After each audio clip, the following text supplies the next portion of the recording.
Pinterest. So when you go to Pinterest and you open it up, you're going to go on the bottom where your profile picture is in the bottom right hand corner.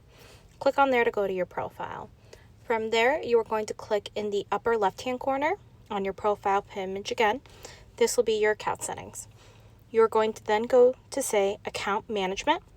From there, you will click on email. You will then change the email to whatever you would like to change it to.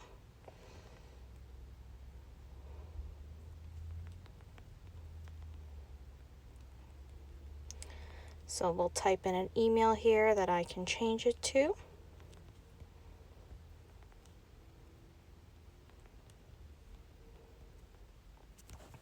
From there, click next.